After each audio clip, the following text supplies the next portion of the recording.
What if your local police department had the technology to individually track and follow you and any of your neighbors as you walked around town? What if advertisers could do the same? What if your spouse's divorce lawyer could? You are where you go.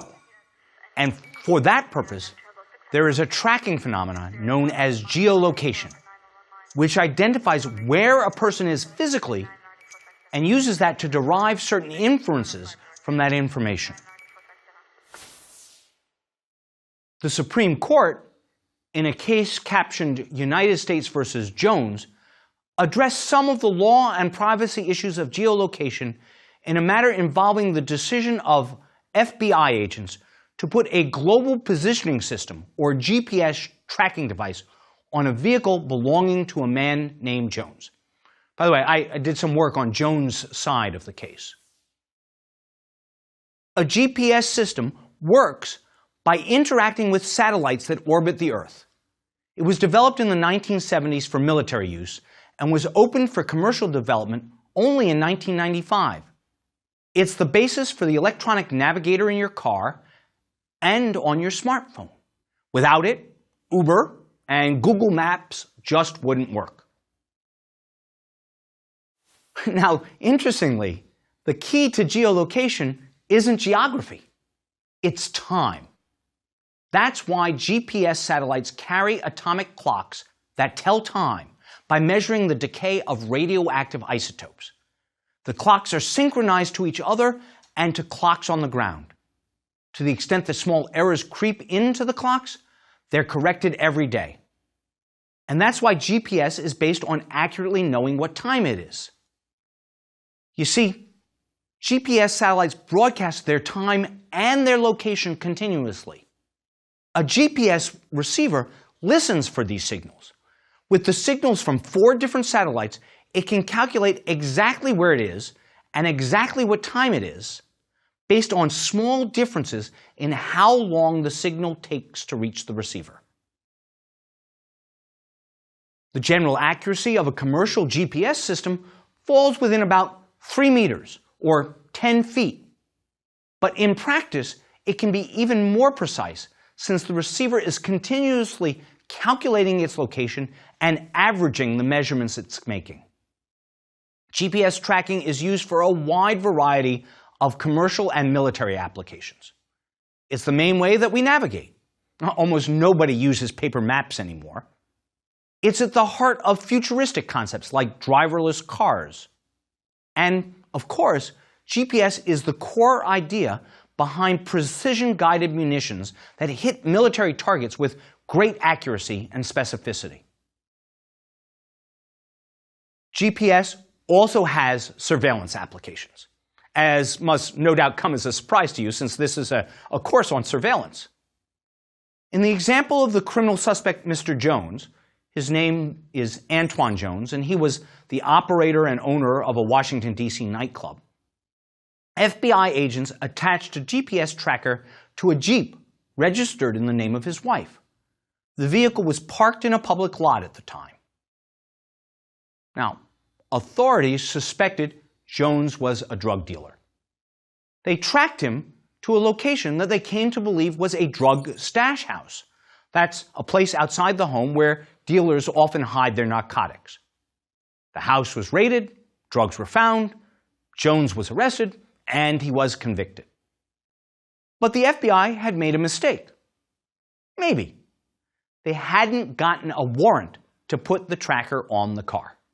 The government's argument was simple. Cars travel on public roads are in public view, so Jones has no expectation of privacy in his travel, and therefore no warrant is needed. But the police lost, and Jones won. The Supreme Court decided the case 9-0. 5 justices thought that Jones should prevail for a very narrow and limited reason: that the federal agents had trespassed on his property in placing the GPS tracker on his car, and that they were required a warrant to legally do so. 4 other justices would have decided the case on a broader ground.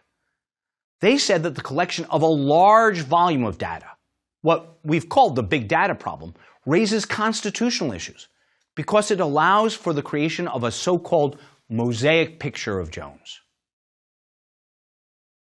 In other words, by combining many snippets of information, authorities could piece together a much more comprehensive picture of Jones's life than was revealed by any individual piece. Now, in reality, this picture suggested Jones was a drug dealer. But in other settings, it might have been used to determine whether he was a Democrat or a Republican or, well, you name it. Thus, Jones illustrates 2 points. First, the case demonstrates something about the revealing power of geography. Law enforcement authorities concluded that they knew what Jones was because of where he went. That's very useful analytics, and it's also very spooky.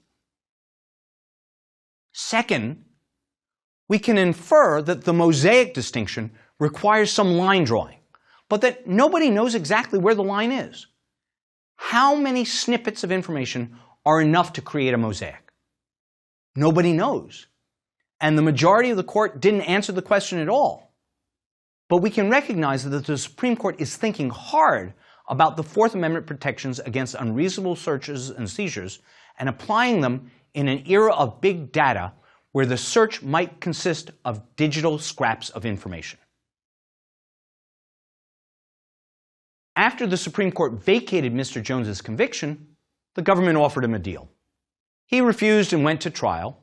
The jury did not reach a verdict, maybe because there was no GPS evidence. But rather than face yet another trial, Jones reached a plea agreement and was sentenced to 15 years in prison. So, as we survey the field of geolocation, I want to identify 3 separate concepts that form a useful framework for our discussion. They relate, broadly speaking, to the manner in which geolocation information is collected. First, in some instances, we volunteer that information to the world around us.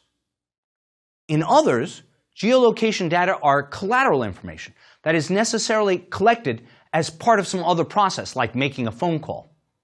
And then third, we can talk about a way of collecting geolocation data through surreptitious means. So let's look at each of them in turn. Aaron Schock is a former Republican congressman from Illinois who seemed to have it all. A safe district, good ideas, solid political prospects, and a great social media footprint. He was much more well-known than many of his peers on Capitol Hill, and he'd been marked with the label Rising Star. Once dubbed by Men's Health magazine as the ripped representative and the fittest man in Congress, Schock also learned about the dangers of geolocation in an era of selfies and Instagram. You see, Schock spent taxpayer and campaign funds on flights aboard private planes owned by some of his key donors. The Associated Press identified at least a dozen flights valued at more than $40,000 on donors' planes. He also reportedly enjoyed other expensive travel and rang up significant personal entertainment charges, including massages and tickets to music concerts. How did AP know all this? They tracked Schock's reliance on the aircraft partially through the congressman's penchant for uploading pictures and videos of himself to his Instagram account. You see, they extracted location data associated with each image and correlated it with flight records showing airport stopovers and expenses billed for air travel against Schock's office and campaign records. You see, if you take pictures with your smartphone, you're creating location data about yourself. Your camera stores a bunch of data about every picture you take. It records the aperture, shutter speed, ISO speed, camera mode, focal distance, and sometimes even more than that. All of this is stored in the EXIF data, EXIF, an extra piece of information attached to every picture file your camera creates. It's called the exchangeable image file. EXIF data has been around since the early days of digital photography. Today, one thing that the photo puts in the EXIF is your geolocation. Almost all smartphone cameras geotag the photos they take. And once you've put the picture up on Instagram or most any other photo collection program, it's a simple process to download the photo, select its properties, and find the EXIF data for the picture. That's how the Associated Press knew where Congressman Schock was when he took all the pictures. Now, as shocked as the former congressman might have been after the AP revealed that it had been tracking his whereabouts, some of us advertise the same information. We run around formally tagging our location and checking in at various places. If you use an app like Foursquare or Swarm, you're purposefully broadcasting where you are. And it's pretty easy to accumulate that data and use it to draw a picture of an individual's activities. For example, Raytheon has developed something it calls the Rapid Information Overlay Technology, or RIOT. RIOT uses only publicly available data from social media programs like Instagram, Facebook, Foursquare, and Koala. With that information, you can draw a detailed picture of a person based on where he goes. I saw a demo of RIOT, for example, that used data from one of Raytheon's own employees, with his permission. From that demo, I learned that he was a fan of the Washington Nationals, that he had a girlfriend, and that he was at the gym every Monday morning around 6 a.m. Now, Raytheon understands the power of this sort of analytic tool and the peril. That's why it describes the RIOT tool as privacy protective. Jared Adams, a spokesman for Raytheon's Intelligence and Information Systems Department, says this, quote, RIOT is a big data analytics system design we are working on with industry, national labs, and commercial partners to help turn massive amounts of data into usable information to help meet our nation's rapidly changing security needs. Its innovative privacy features are the most robust that we're aware of, enabling the sharing and analysis of data without personally identifiable information, such as social security numbers, bank, or other financial account information being disclosed. Here, we see one of the common tools that systems integrators often use as a means of ameliorating privacy and civil liberties concerns, the tool of partial masking or pseudonymity. By scrubbing linked data of personally identifiable information, but still making it capable of being correlated and analyzed, you can create a two-step process that is thought to be more robust in protecting privacy. At the first step, data that is scrubbed of identity markers is linked together in patterns. Only when those patterns meet some threshold of concern, and typically when some third party or supervisor verifies that the threshold has been exceeded, only then is the anonymity of the data removed and identifying information added back in. In this way, large volumes of innocent collateral data can be collected and sifted in an automated fashion without, it is said, threats to privacy. Of course, to rely on that system, you have to trust the process. Former Congressman Schock's Instagram account revealed what we might think of as deliberate but inadvertent geolocation sharing. He'd probably never heard of the EXIF file. Now that he has, he can turn off the identifying information and still use his camera and his Instagram account just like he used to. The geotag is not an essential function. But what about when it is essential? Geolocation is essential to navigation functions, such as Google Maps, for example. That's the type of functionality you can't really turn off and still navigate. And so the only way to avoid exposing your location data is not to use that function at all. For years, some members of my family refused to get an easy pass to travel on toll roads around the Washington, D.C. Beltway and on major thoroughfares of the Northeast. Their problem with this electronic system of capturing your payment and path as you pass by was that as you chalk up tolls, the E-ZPass created a record of where you are and where you've been. That's a record, a geolocation record, that law enforcement and others can collect and analyze just like any other geo record. We've seen E-ZPass type toll records used in everything from criminal investigations to divorce proceedings. And so, some members of my family decided that paying cash was better than having such a record created. They accepted the inconvenience of longer wait times in exchange for a little bit greater personal obscurity. But some other geolocation functions are, for all intents and purposes, an essential component of modern-day life. When that happens, then the sort of surveillance that in other contexts might seem only a bit creepy can begin to become pretty scary and even downright authoritarian. Think, for example, about your cell phone.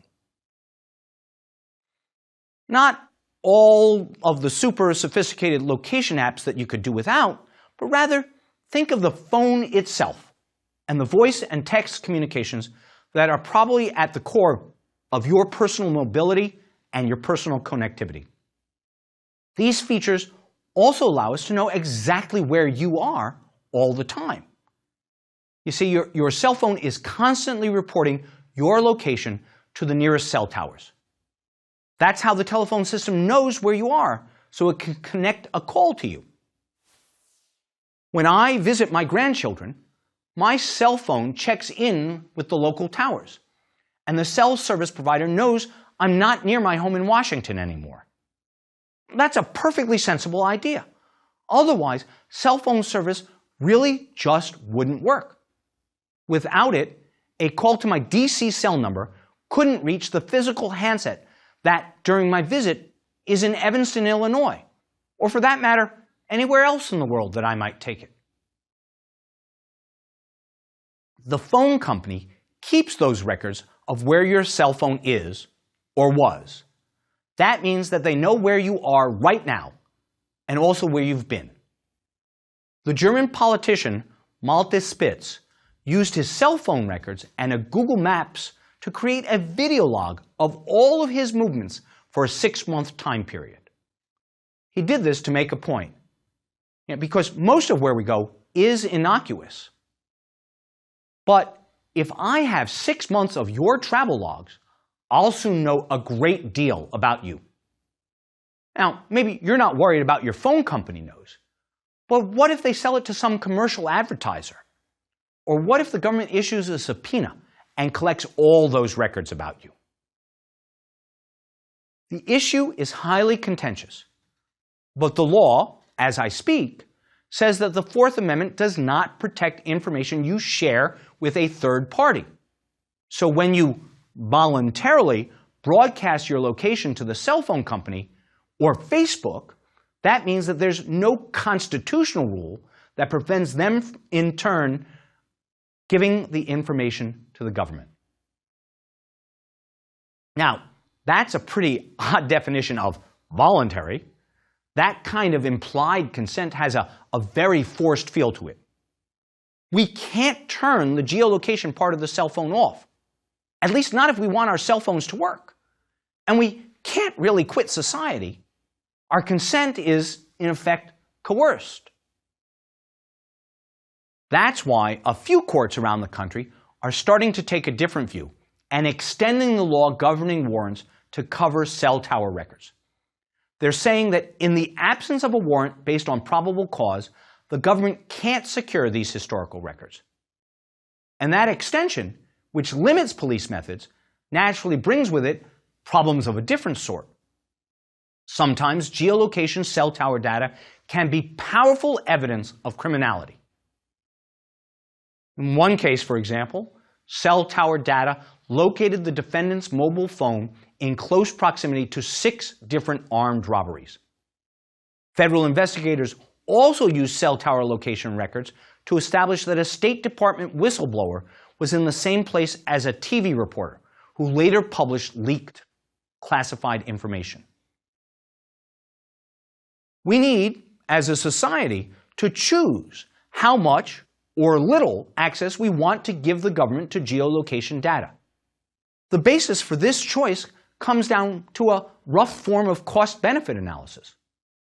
If we think the value of the positive uses of a technology are great enough, then we will deploy it while trying to manage its use through warrant requirements or data retention rules and the like.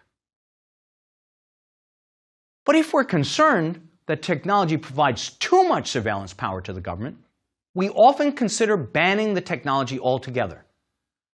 But that step isn't always possible if we are too dependent on the technology. And that, I think, explains why some groups always fight so hard to prevent a new technology from coming online in the first instance. Not because initial uses are so abusive, but because a step down that technological path can't easily be untaken. Think of Social Security. Once, your identifying number had a sole purpose and no other. Now, it's a personal identifier that's ubiquitous. Knowing what we know now, what might be the right way to structure government access to cell tower geolocation data? Would you require it to be deleted upon collection? Or stored only for a few hours so that it could be used in emergency cases like an ongoing kidnapping? Or held for longer periods, but available to the government only with a warrant? Or never available to the government, but usable by the commercial sector? You don't need to answer that right now, but you do need to be thinking about it. Finally, let's turn to the collection of geolocation data by the government without your knowledge or consent. At least in the cell phone example, we could point to your implicit agreement through your use of the company's geolocation technology. But what happens when the government starts tracking you without your knowledge, as in the case of Mr. Jones? One important example of this is exemplified by a tracking system known as Stingray. When a Stingray tracking device is turned on, it pretends it is a cell phone tower. It simulates the call out from the tower to nearby phones, even when they're not turned on. Those phones, in turn, respond to the Stingray by reporting in their phone number and a unique electronic serial ID number. According to the nonprofit civil liberties organization in Washington, known as the Electronic Privacy Information Center, government investigators and private individuals alike can use Stingray and other cell site simulators to locate, interfere with, and even intercept communications from cell towers and other wireless devices. EPIC tells us that the Federal Bureau of Investigation has used these simulators to track and locate phones and users since at least 1995. How powerful is this technology? Well, according to the Wall Street Journal, the U.S. Marshals Service flies planes carrying devices that mimic cell phone towers in order to scan the identifying information of Americans' phones as it searches for criminal suspects and fugitives. Under this program, the government collects data from thousands of mobile phones. Along the way, it also collects, and then it says discards, data on a large number of innocent Americans.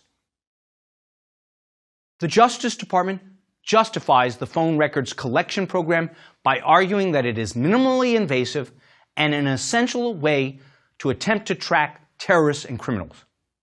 Its main virtue, from the government's perspective, is that the program eliminates the need to go to phone companies as an intermediary in searching for suspects. Rather than asking a company for cell tower information to help locate a suspect, a process that law enforcement has criticized as slow and inaccurate, the government can get that information itself. Naturally, others see that as problematic. I'll give the last word on this program to Chris Sagoyan, Chief Technologist of the American Civil Liberties Union, who characterizes it as dragnet surveillance. He says Stingray in the air is, quote, inexcusable, and it's likely, to the extent that judges are authorizing it, that they have no idea of the scale of it.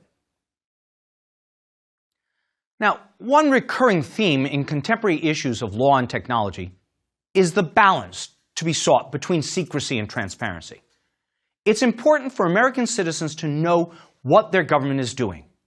On the other hand, it's clear that the disclosure of certain surveillance techniques can significantly diminish their utility.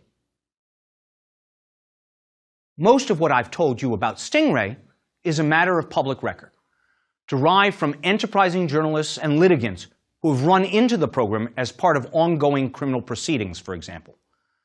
But the US government is anxious, some might say desperate, to keep the technology out of the hands of non-government actors. To that end, whenever they're asked to produce the equipment in court, they dismiss the case rather than disclose how the Stingray actually works. The Washington Post brought us the story of Tadre McKenzie. McKenzie was a small-time criminal living in Florida. He and two of his friends robbed another small-time crook, a marijuana dealer, armed only with BB guns. At first, the police had no leads to this crime, but the robbers stole the victim's cell phone as well. So the Tampa police got a court order directing the local telephone company to give them the cell tower location data, which would allow them to track the device. The cell tower records helped, but they were not specific enough. The records gave the police a general location for where the stolen cell phone was, which helped them narrow their search to a general neighborhood, but no more. Then the police used a Stingray device to more narrowly focus their investigation. Eventually, using the Stingray, the police were able to narrow down the location of the stolen cell phone to a single specific house, which they put under surveillance. And when McKenzie left one morning, he was arrested. Fast forward to the preliminary hearing in McKenzie's case. The lead police officer, upon being asked how he had been able to identify the specific house where the stolen phone was, declined to answer. He said that he had used a device that was subject to a non-disclosure agreement with the FBI, and therefore that he wasn't allowed to tell the defense counsel how the machine operated. Needless to say, the Florida judge handling the matter was not amused. He ordered the government to produce details of the Stingray and how it operated. Rather than do that, the state prosecutor offered McKenzie a deal. And so McKenzie agreed to plead guilty to a second-degree misdemeanor, and he received 6 months probation. Because of the secrecy surrounding how the Stingray works, McKenzie got off easy. It's almost as if he'd won the lottery. And that should give all of us pause. If you're a law and order advocate, you should be concerned that a guilty man went essentially free. If you're a champion of civil liberties, you should be concerned that the Stingray and its technical details remain secret. We are, I'm afraid, in a very unsteady and unstable place where neither answer satisfies. More to the point, such an unreconciled conflict is simply untenable in the long run. Either the government's use of new technologies in the public sphere will have to be fully disclosed and made subject to adequate oversight, or the police are going to have to give up such surveillance and tracking tools if they can't withstand the scrutiny that comes with its use in a free society. One small step in the direction of reconciling the conflict, the Department of Justice has now said that as a matter of policy, but not legal obligation, federal law enforcement officers will seek warrants before using a Stingray. That's probably a sound result, but note that the Department of Justice doesn't bind the state and local law enforcement who also use Stingray. Here's a final thought, again from the ACLU's Chris Soghoian, but this time with a twist. He points out that there is yet one more reason why the secrecy surrounding Stingrays is problematic, at best. The idea is that if the FBI can use Stingrays, then so can our enemies. Soghoian says, quote, "Our government is sitting on a security flaw that impacts every phone in the country. If we don't talk about Stingray-style tools and the flaws that they exploit, we can't defend ourselves against foreign governments and criminals using this equipment too." Now that's a cheery thought.